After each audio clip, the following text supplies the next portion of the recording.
perhaps I'm going to go with the resurrection question, because I think that's slightly more well, not more interesting, but it's what your theory as to what really happened is very, very interesting. I think viewers will find it interesting. You rightly say that Paul's letters are the earliest first-person eyewitness accounts we have, the very first in the entire New Testament, of the resurrected Jesus, because Paul himself claims to have seen the resurrected Jesus. And the way he describes the body, the physicality of it is very interesting. But one of the points you make about this is that Paul, as he himself says, is the last in a series of recipients of a vision or an appearance, shall we say, of the risen Jesus that was given to James and the 500 and Peter and so on. And last of all, as if to one untimely born, Paul says, he appeared to me. Now, what that appearance consisted of, you do discuss in some detail, and that part of the book actually is quite scholarly, I think. I'm not behind the rest of it's not scholarly, but you are moving in a more academic direction there. I get the feeling, your analysis of concepts and words and philosophy and so on. But to me as a layman, it struck me, if the road to Damascus vision is what we're talking about here, in one of the three accounts in Acts that we read of this vision given to Paul of the resurrected Jesus, the people with him in one of those accounts saw nothing. They heard a voice, but they didn't see anything. And could it be, and I think you suggested it is, that Paul essentially had a vision, a religious vision? Lots of people have visions. There are Catholics who see the Virgin Mary. There are people who see other religious figures throughout history in all sorts of religions. But this is the first eyewitness account, first-person testimony we have of the resurrected Jesus, is essentially a vision, I would think. But what does this tell us about the later Gospels, in particularly, say, in Luke or John, where we have a very physical, bodily, three-dimensional Jesus, resurrected Jesus, who eats food, who someone could put his finger in his side and see, look, touch me here in John. I think you seem to suggest you have a development or an embellishment or of the story from an earlier vision-like encounter with the risen Jesus to a more physicalized, but perhaps more like a resuscitated corpse encounter, compared to the very spiritual, heavenly encounter that Paul describes in the chronologically much earlier first-person account. Am I being crude but fair to you so far in your... Absolutely, yeah. And it's so important to note that it goes in with the first question that you ask. Where do you start? Do you start by reading... probably Luke is the most developed. As you said, it mentions eating some fish, and John, of course, Thomas touching him and so forth, and also eating. You start with those accounts. If you do, and that's certainly what people think of Easter morning, is this empty tomb and a resuscitated corpse. That to Paul would not be resurrection in the sense that he means resurrection. Resurrection for Paul is transformation from a person, from a dust being, an atom of dust, which we all are right now. We are breathing nephesh in Hebrew, breathers, living breathers, literally. Same as the animals. And we die, we go back to the dust. So the transformation is from that level of being to this transformed, glorious being. Is it immortal and powerful? And really the glory is the main word that he uses. So it's far from resuscitating a corpse. Now, whether Paul thought that it would be it could be compatible with the empty tomb in this sense, that you almost need CGI filmmakers to picture this. But since he pictures resurrection as all that are in the tombs come forth, and the dead will be raised incorruptible, and we who are alive shall be changed. That's the word metamorphosis, metamorpho. So the dead come forth from the state of being dead. Their bodies are gone. Their bodies are gone to the dust. We're not looking for atoms. We're not trying to find any body parts. Somebody could be cremated.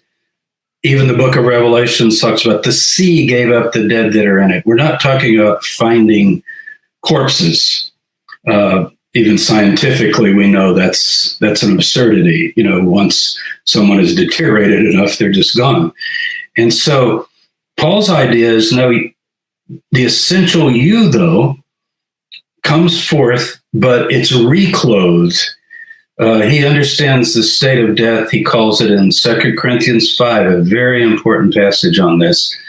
He says, we're living in a tent, the body of the tent. That's actually an image of Plato also. Yeah. So you are not the body. It's dualistic in that sense. You're in your tent. And then he switches to clothing. Paul does this all the time. He uses two metaphors and mixes them. So you're in a tent, and then you're in these old clothes. You take off your clothes, you get out of your tent, and you're tentless or naked, as the case may be. And then you get reclothed, new set of clothes, new body, or a permanent building rather than a tent. So he actually has two analogies going at once, and they kind of cross. But the interesting thing is, he said, if we lose the old clothing, the body, our hope is not to be found naked, but to be reclothed, or even further clothed, it can be translated. That's the new existence. And so it could be, if we picture an empty Herodian tomb, and I've been in many of them, and I describe in the Jesus Dynasty these tombs, and laying on the niche, which is called the arcosolium, where the body's laid and decayed. It's wrapped in a shroud and so forth.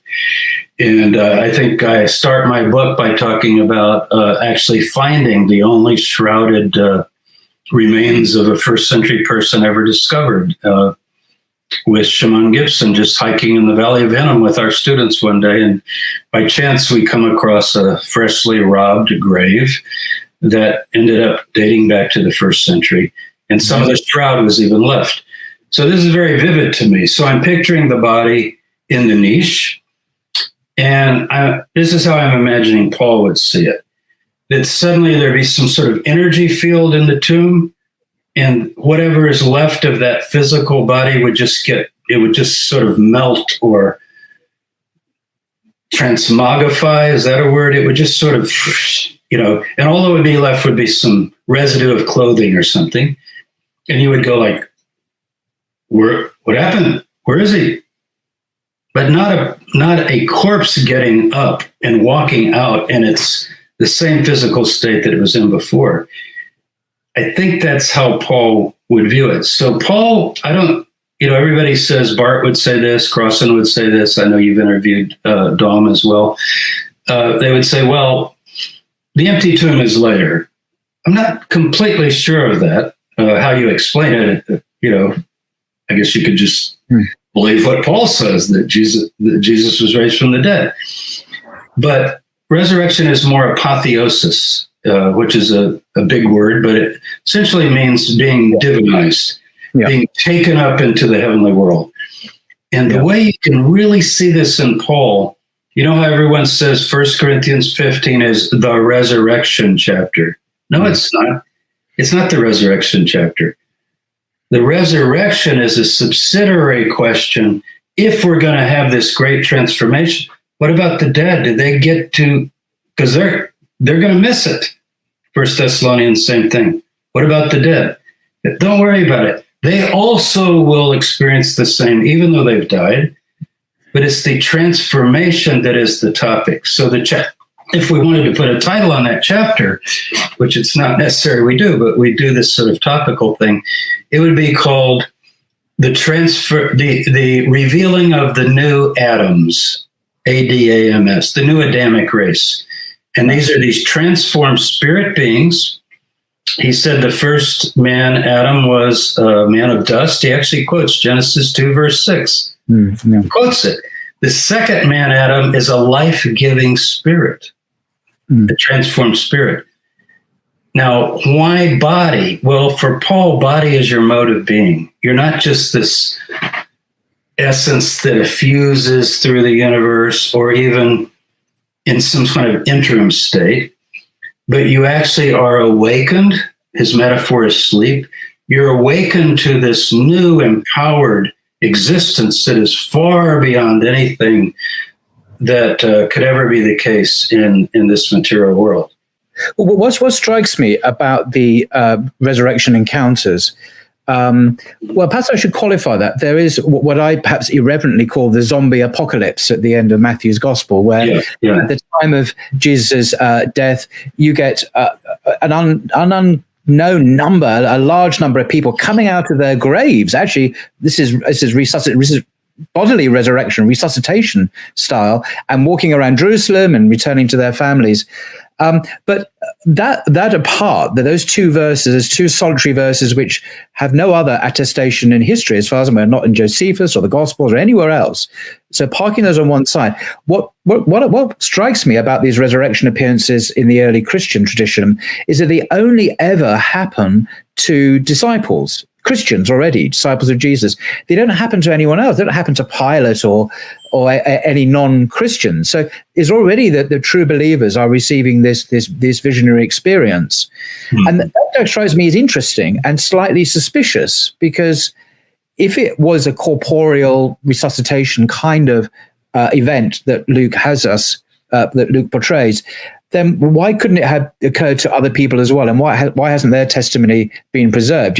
Passers-by, or people who, people in the Sanhedrin, or some of the Pharisees. Wow, some of the Pharisees or the Sadducees, they also saw him. But no, none of this testimony exists, it seems. And even according to Matthew, in Matthew 28, as you mentioned, some of the inner circle who did see him, some of them doubted. It's an amazing statement. It's an amazing statement. It's an amazing statement. So, not only is it just the inner group, but even some of the inner group didn't believe it after they had seen Jesus, that it was Jesus. So it seems very kind of, not nebulous, but very kind of tentative. And I would expect it to be more public and more widespread and more convincing if it was, as, say, Luke portrays it, as this corporeal, physicalist resurrection narrative. Well, as opposed in one of the chapters in Paul and Jesus, I lay out, as you mentioned, in some detail, the way I would see that developing.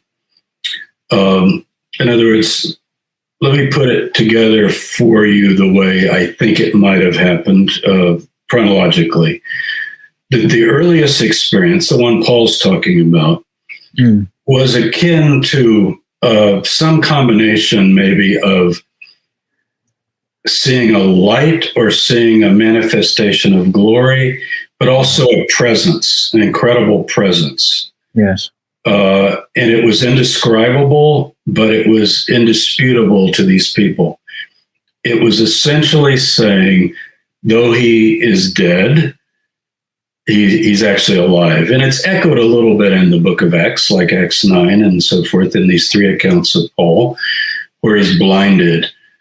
The problem with that for people is they say, oh, so you're saying it was just in their head. But see, that's not how to view it. Like, if you tell me a spiritual experience you had, or even something that seemed fairly corporeal, like people talk about seeing a person that's died and then they seem to just appear and then disappear. Yeah. I don't know if that's in your head or not. Most skeptics would say it is, but do we know all the mysteries of the universe? And that's why Paul says, whether it was in the body or out of the body, let's talk about my other book here, Paul's Ascent to Paradise. In the body, out of the body, I don't know, but I know what I experienced. And it does seem to involve a voice, at least in the accounts that we have. Even in Paul's account in 2 Corinthians, the Ascent to Paradise, he's told by Jesus when he comes back from that experience, he's actually gets a verbal communication because he has this messenger of Satan that is buffeting him, and he asks Jesus to remove it. So he has this conversational relationship with Jesus. But this is with the heavenly Christ, actually talking to him and hearing back. And so I think that was the early experience. I would expect that Peter, I'm going by the Gospel of Peter here, they stayed for the days of unleavened bread. That's 8 days. They didn't see anything. It's Peter, the Gospel of Peter, it's very fantastic in a way and more unbelievable in terms of wonders than even our canonical Gospels. But there's a section of it where it says, we wept and cried for 7 days. Why would you be weeping and crying if you're meeting with Jesus regularly and having meals with him? You wouldn't. And then Peter says, I'm going to go fishing. And that's where it breaks off. So I think they went back to the Galilee in despair, great despair. And then Peter and James and the others, the way Paul recounts it, they begin to have these experiences that are overwhelming of the presence of faith that God has, in fact, raised Jesus from the dead. I don't know if the body's gone or if the body's there and they don't care about the body. It would be like taking Paul's analogy. You're out of your old clothing, you've got your new clothing, and you say, well, I want to carry this old clothing with me wherever I go. Why do you want it? So like Crossan has said, I could picture Christians visiting the tomb of Jesus with some kind of corpse inside. I know people can't imagine this, and saying, this is testimony to the resurrection because he's left his tent behind. He doesn't need that tent in heaven. Does he need organs? Does he need lungs and stomach? Is he respirating? Is his heart? This has nothing to do with the glorified new Adam that sits at the right hand of God in power and glory. That's what Paul saw. I think that was their view. Remember when the only thing we have of James, where he's asked, and of course it's later, it's in some of the Hegesippus and hinted at in the Pseudo-Clementines, these later writings. But when James is asked by the high priest, tell the people not to believe in your brother, and he says, you'll see the Son of Man coming in the clouds of heaven. So here's James saying, and he calls him, he doesn't mention him a lot, but he does call him the Lord twice, the Lord Jesus in the letter of James. So that would be my idea. Now, the Gospels later, for apologetic reasons, in my opinion, begin to embellish so that Mark has no appearances. Why? Because Mark's resurrection faith is the transfiguration. The transfiguration was a prolepsis of the resurrection. If you want to know resurrection, it's in Mark 9:1. You'll see the kingdom of God come with power. Some of you standing here will not taste of death till you've seen the kingdom. And then it says, and 7 days later, they go up to a mountain, just like Matthew 28, and they see this, we call it transfiguration. Well, that's a good word, transfiguration. You're transfigured into this. So it was a foretaste. I think Mark is telling you the last words we get from the messenger in Mark, and remember, it's not an angel. It says a young man is in the tomb. You will see him in Galilee as he said. Now, what does that mean? We're going to sit around a campfire with him? And no, you'll see him in Galilee as he said. Going back to Mark 9. In other words, he's the glorified Christ now. So that's Mark. And then you go to Matthew, and he's got 2 appearances. And as you mentioned, one of them is very misty, up on a mountain. You kind of picture clouds wafting by, and they're going, is that him? So it's maybe remembering, maybe they went back to the very mountain. It's called in Mark a high mountain.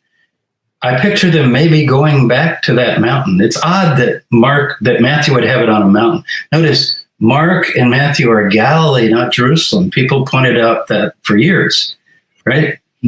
They're supposed to go to Galilee. Go to Galilee and you will see him as he said. So they go up to Galilee and they have these experiences. Paul is much later, 7, 8 years, a decade, probably 7 years later. He too has such an experience.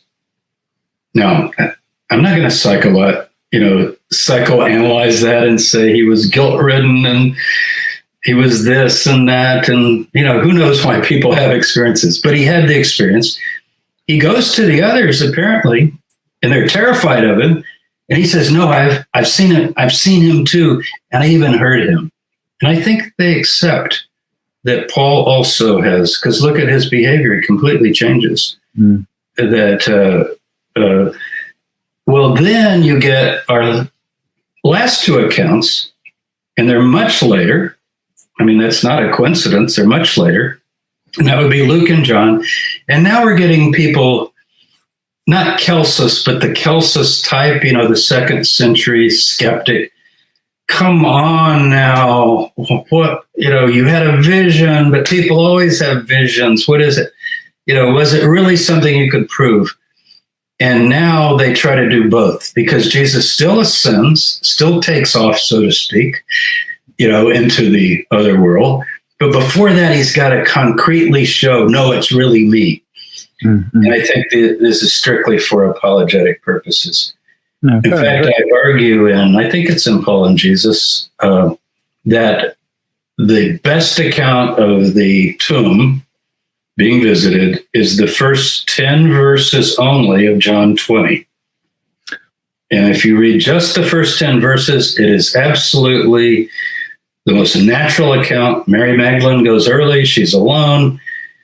She gets to the tomb. It's empty. The stone is already rolled back. Somebody's taken the body. There's a gardener. And she goes, where have they taken him? And then she runs away afraid. And then the other two come and witness that the tomb is empty and so forth.